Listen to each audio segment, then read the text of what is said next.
Removing channels from your YouTube TV subscription is simple, and you can do it from the mobile app, website, or smart TV. This helps you reduce monthly costs and keep only the channels you actually watch. Follow these steps to manage your membership easily. Start by opening the YouTube TV app on your phone or smart TV, or visit the YouTube TV website on your computer. Make sure you're signed in to the correct Google account. Once you're inside, tap or click on your profile icon in the top right corner. Next, go to Settings. From the list of options, select Membership.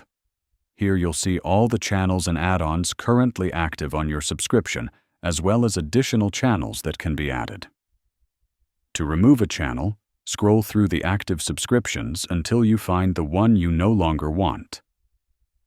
Simply toggle the switch off, or click Remove beside the channel or package. YouTube TV will display a confirmation message showing when the channel will be removed and how it affects your billing. Confirm to continue. Once removed, the channel will instantly disappear from your Live tab and library, and you won't be charged for it in the next billing cycle. This helps you keep your subscription clean, organized, and cost-efficient.